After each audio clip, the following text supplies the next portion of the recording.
JD. Hello. Good afternoon. Let me begin by acknowledging who we have joining us here today. We have, of course, City Council Vice President Willie J. Lightfoot, Police Chief Cynthia Herriott-Sullivan, Executive Deputy Chief Andre Anderson, the Commissioner of DRIES, Danielle Lyman-Torres, Pathways to Peace Coordinator, Melvin Cross, and we have owner of Nelson's Barber Shop, Mr. Nelson. Before I get on to our main topic, we also have our Neighborhood Service Center administrators joining us, and the director, Daisy Algarin, as well, and of course many people from our police department as well. Before I get on to our main topic, let me briefly address another effort that we have going on across the city.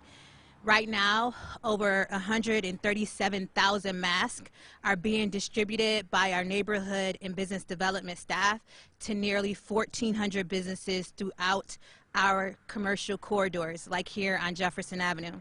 I want to thank our staff for this vital effort, as well as our NBD Commissioner, Gary Kirkmeyer, and our Neighborhood Service Center Coordinator, Daisy Algarin, for making sure our small businesses have masks for their employees and their customers. Because as we have seen over the last couple of weeks, the daily number of new COVID cases is more than triple what we were seeing during the low point of the summer months. So as a community, I want us to remember to protect our circle. Wear your mask, be considerate, and keep your distance. We must do our part to keep our community safe from COVID as we move through fall and into the winter. And while keeping ourselves safe from the pandemic is a priority, we are also facing another challenge as well in our community. The level of violence on our streets is unacceptable. Chief Herriott-Sullivan will share the detailed numbers with you in a moment, but simply put, we have to ensure the safety of our community and our residents. There's no excuse for using a gun to settle a dispute. There's no justification for firing a bullet in anger. Every bullet can end a life and change a family's world in an instant. So today, we are taking action. We are expanding patrols in our most violent areas and increasing our efforts to end disputes before they escalate, closing the revolving door for repeat offenders. We will track the source of the guns that are entering our community and close those pipelines down. And we are providing more resources to our teens and young adults to give them opportunities and help them build positive relationships to prevent disputes before they start. Commissioner Lyman-Torres will share the details on our expansion of the Pathways to Peace program and extended hours at our center. However, I can tell you that it is essential that we put dispute resolution and prevention at the center of our violence reduction efforts. Over 60% of the shootings that we are seeing in Rochester are due to ongoing interpersonal disputes. That's 60%. It's obvious that we have to step up and stop the petty disputes and arguments that are escalating into violence. As we stand across from a new housing development on Jefferson Avenue that we are getting ready to cut the ribbon on a couple weeks from now, just recently down the street there was a murder. We need to end the revolving door of repeat offenders and the cycle of retaliation that is occurring when victims leave the hospital or jail. That's why we are hiring an additional Pathways to Peace staff and expanding where they are on our streets.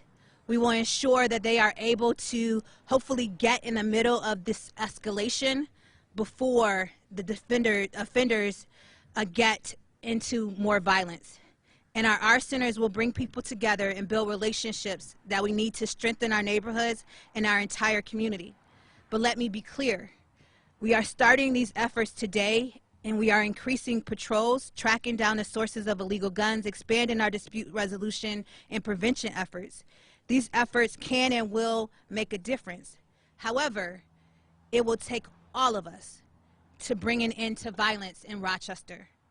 We need each and every one of you, each and every citizen, to step up. Call the police. We're here to help. If you are in a dispute, if you're beefing with someone or fighting with someone and you need a way out, we're asking you to call our Pathways to Peace team. If you need help in finding a job or a home or need to figure out how to go back to school or get training, We're asking you to don't hesitate to either call my office or the Vice President's office. We are here to help. I know and I believe that if we each step up to do our part, our city will be much safer and the violence in our streets will stop. And we must do this by working together. Now I'd like to invite Chief Herriott-Sullivan to the podium to share a few details on our crime stats and our reduction efforts that she and her team will be launching this weekend.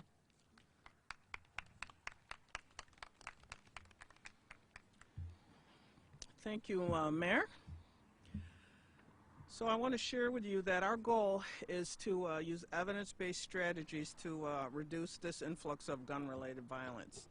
I do want to thank my team, our new Executive Deputy Chief Anderson, Investigator Camp, as well as our Community Affairs Bureau. Everybody stepped up to the plate and put a lot of work into this, stayed some hours into the evening so we could make sure we got this done and did it right. So there are three objectives. We want to utilize a problem-solving model, which is SARA, to determine the root causes and identify areas of occurrence and develop the appropriate response. We want to utilize our officers assigned to 5 geographic sections. That's Lake, Genesee, Goodman, Clinton, and Central. And these are of the patrol areas, and we want to incorporate them into the model of community policing. We want to work closely with community partners to introduce problem-solving methods and to aid in the success of our plan. And you're going to hear in a few minutes from Ms. Lyman. But we've certainly spent some time behind the scenes having some discussions about how we can target resources so we get the best use out of them. As the mayor mentioned, 60% of disputes are involved, or 60% of shootings involve personal disputes of some nature, so we want to really emphasize that and consider how we can best leverage our resources to address that. But since 2015, there have been a total of 1,177 shooting victims, and 140 of them were fatal shootings. And this year to date, as of October 28th, there have been 275 shooting victims compared to 134 at this time in 2019. That's an increase of 105%. 105%. We do know that these are disputes, but they're disputes that are left unresolved. They also involve repeat offenders and individuals that obtain firearms illegally. That's illegal firearms.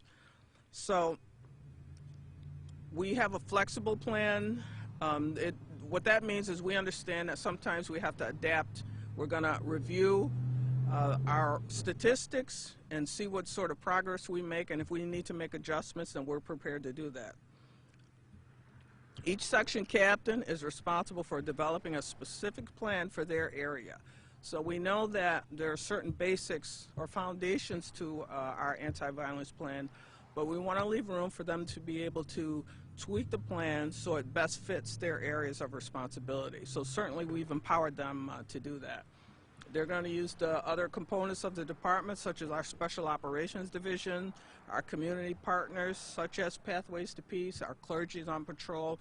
They're all ready to step up and become involved in putting this plan in motion immediately. And some of the things the plan will focus on are the GIVE grant, and that's Gun-Involved Violence Elimination. That's what the acronym is for. Community policing initiatives, procedural justice, focused deterrence, hotspot policing, and street-level outreach. Again, this is something that our partners and our Pathways to Peace are going to be very instrumental in. We also are focused on the President's Task Force on 21st Century Policing, Smart Policing Initiative, that's early dispute identification and intervention, and then of course neighborhood policing. So that's just a brief overview of what our plan entails, and I look forward to any questions you might have. Thank you.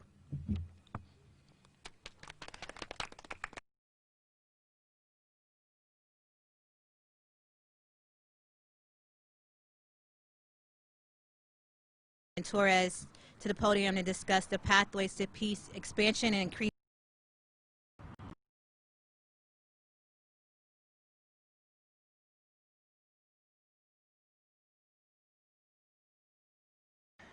Is comprised of a team of street outreach professionals who focus on conflict mediation and violence prevention by building relationships and connecting people to the resources that they need to provide alternatives to violence and the circumstances that lead to violence.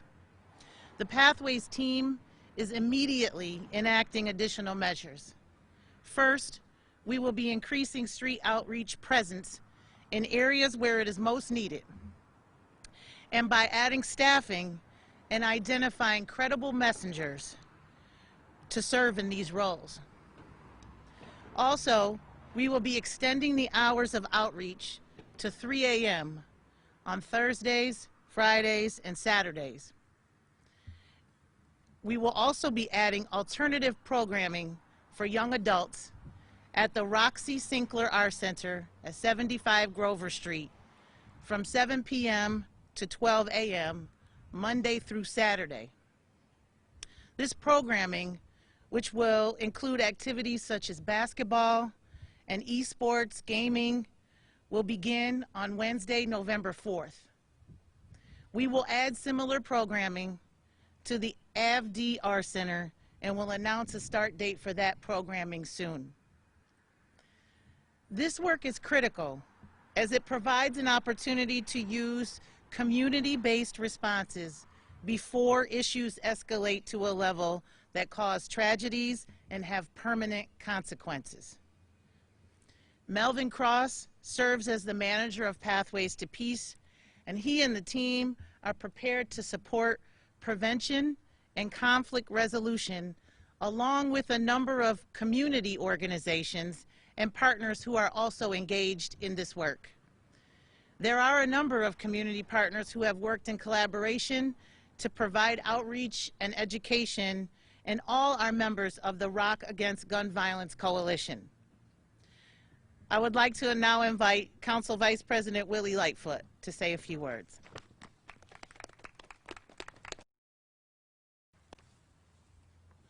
Good afternoon. Thank you, Madam Mayor. Thank you, Commissioner Torres, and thank you to Chief Herriott, Executive Deputy Chief Anderson, to Daisy Allegarin, all of you who are working in this space. It's real simple, as the mayor said before. It's going to take all of us to be a part of the solution to combat violence within our community. That means we're going to need more programming. We need just as much programming as there's negativity happening in our community. So I'm glad to hear that we're using our art centers. Our art centers are a gem and a jewel that we have in this community and we've had in our community for many, many, many years. There's a misconception in the community because of COVID. A lot of people think that the art centers are closed. Well, actually, the art centers are not closed. They're still open. They're still providing services to people in our community.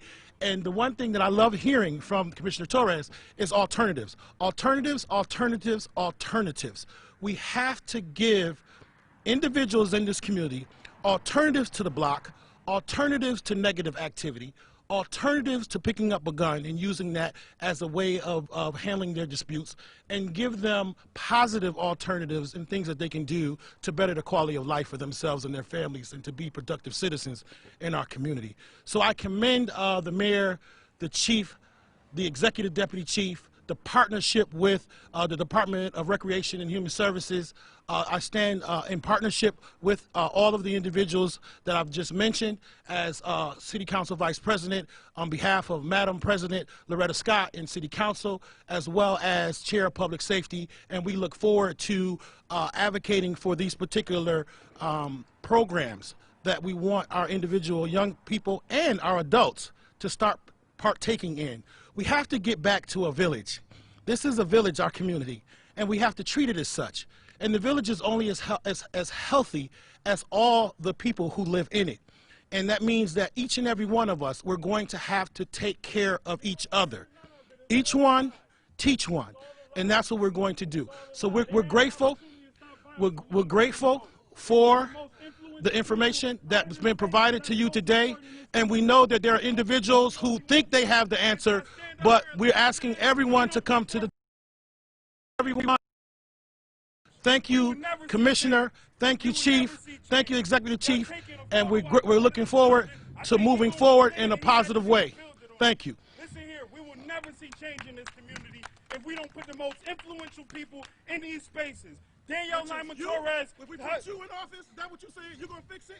It ain't about office. It's about putting the right people in the right spaces. Thank you. It's about putting the right people. Make me be quiet. Thank you, Justin. Make me be quiet. Make me be quiet. Thank you, Justin. You still ain't did that. Make me be quiet. Make me be quiet. It's about putting the right people in the right spaces in this community. And we failed to do that time and time again. You see people like that? That's who you want leading you? Thank you. That's who you want leading you? Thank you. That's who you want leading you? Who gets the opportunity? You own this land right here, brother? Huh? Do you own the land? No. Do you own the land that's built on? Justin. That's what you told me. You lied. You lied. Listen here. Justin. We need the most influential people in the right spaces to make change in this community. If y'all sit here and continue to listen to all this blah, blah, you talk about Bob Duffy and what Bob Duffy did, we're getting ready to do the same thing that Bob Duffy did. Put more police on the street to put more black and brown people in jail. Keep thinking that it's the solution. We never. The solution is putting the most influential people to make differences in these communities. They know who the influential people is, but because of political reasons, we take them out of position. I don't have a seat at the table. There's others in the community that don't have a seat at the table, that they refuse to give a seat at the table. Why ain't I on the service? You're a clown, that's why. But you're not telling me anything. Why ain't I telling you? I just told you what you want. Yeah. Because I'm a clown.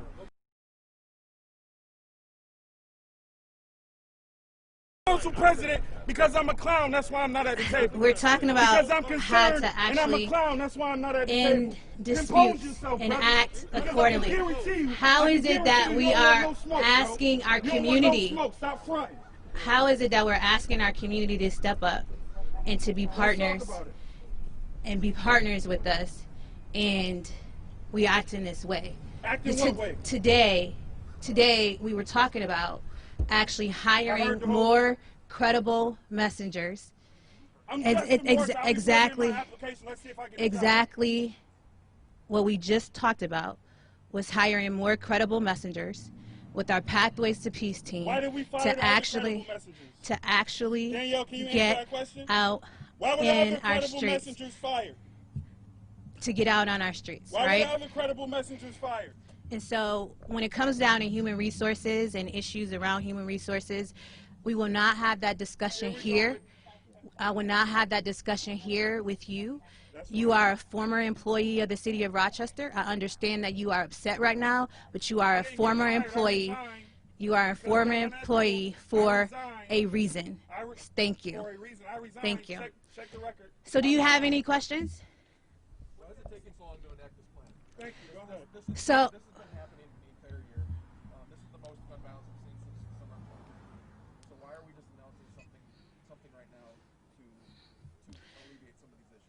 So actually, the gun violence started happening, ticking up in August, late July.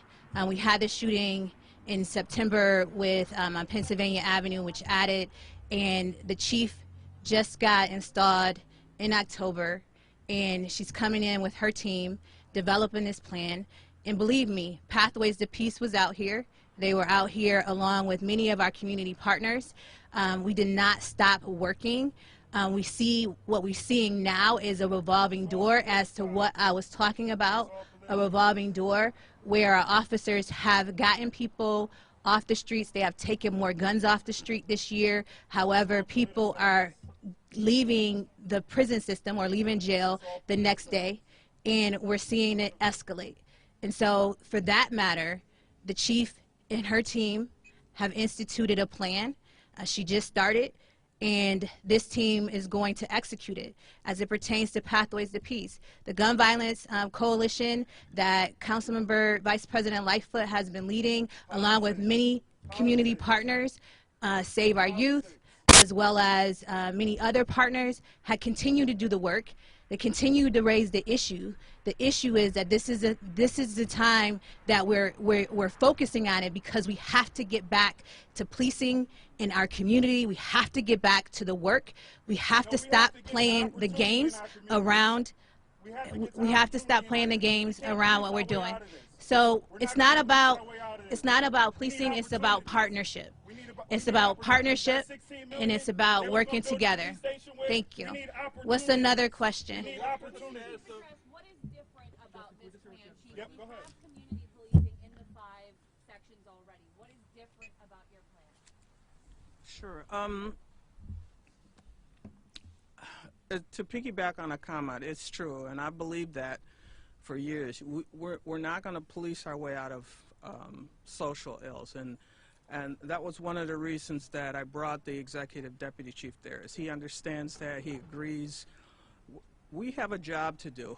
It's not just that we want to have a whole and better community, and we don't believe that arrests and the justice system is the you got hacked, huh? As the justice system is the end all, but we've got to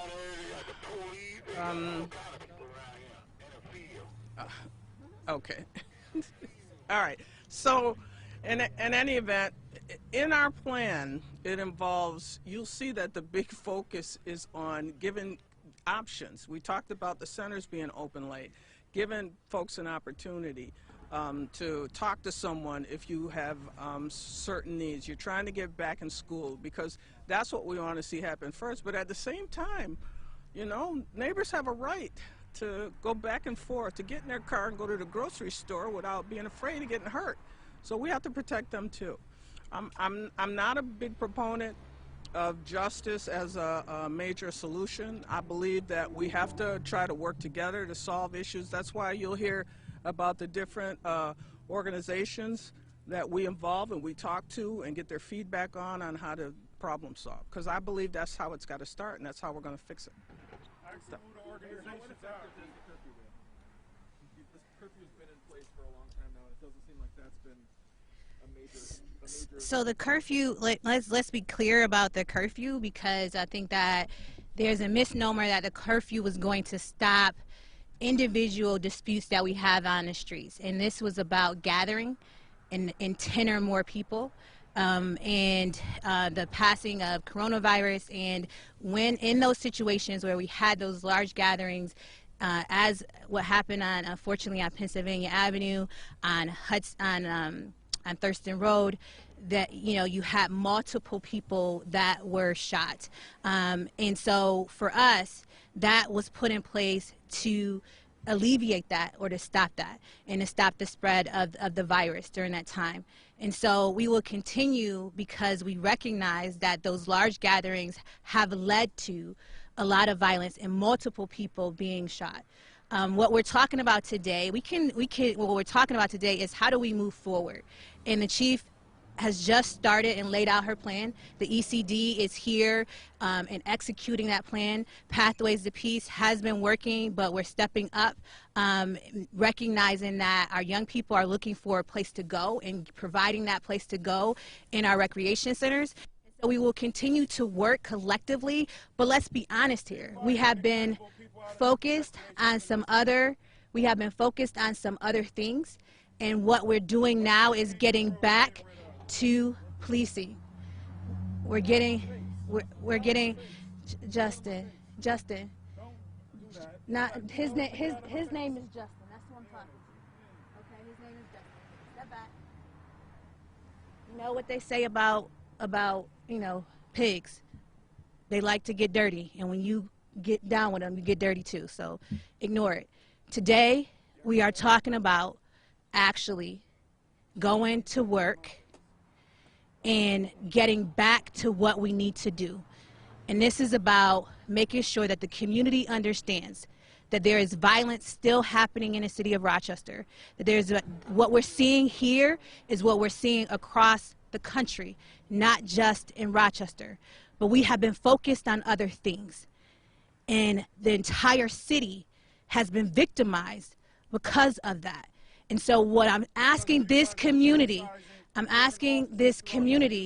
to get back to work with us, work with our police chief, work with our Pathways to Peace team, and let's do what we need to do in order to ensure the safety of our citizens across the board. I'm sorry? Ask a question to the chief about using data. So data can take a while to parse through and figure out what the data is telling you. It seems to be a very urgent, emergent situation. Could data get in the way of the reactions that you need to have to stop the gun violence and keep the community safe? No, I don't think so. And if it's an opportunity for me to give credit to our staff that it's the most updated that I've seen, real time as much as possible, and it's immediate. I get those reports in the morning, lots of reports, and so I'm not worried about that at all. If anything, it's been a big benefit as to how the process works. So I'm pretty encouraged by that, actually. So what's the status of the 90-day plan? What's the Shifting of resources? Jen, I just asked the question, please. This is everything that's been No, in place. I just want to. I'm going to respond to his question. Actually, I did not, but it's done. I wanted to tweak it a little bit. It's ready.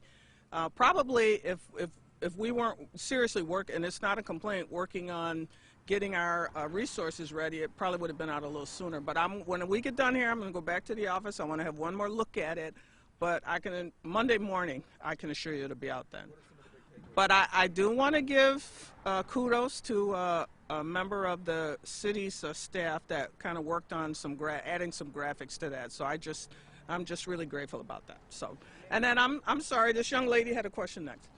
I'm wondering if it is how you're paying for these increased programs. Are you shifting, obviously the city with the COVID Yes. situation is tight on cash. Where does the money come from to shift this around? It's currently within the Department of Recreation and Human Services budget, and so we're just shifting resources into and as you can recognize that there are some employees that are no longer with us, and they're not with us for a reason. Thank you. So we're going to end this press conference. I want to thank you all for coming. I want to tell you all, I'll talk to you after, sir. I'll tell you, oh, you want to talk to the chief? Okay, she'll talk to you right after. Thank you all for coming. Again, we are handing out over 130,000 masks today to 1,400 businesses. I'm going to walk down the street and hand out some masks to some of the businesses in the area. We appreciate you all for coming. We're sorry for the interruption, but we're ready to continue to do the work on behalf of the people. We represent over 208,000 people in the city of Rochester that need support, that understand that we need to get back to working and back to policing. The results of not doing that on a consistent basis has brought us some challenges that we're getting ready to come out of right now, but we need your help as a community to work in partnership and to make sure that we're doing everything that we can to keep our citizens safe, to bring safer, more vibrant neighborhoods, better educational opportunities and jobs to our community. So thank you so very, very much for coming. Thank you.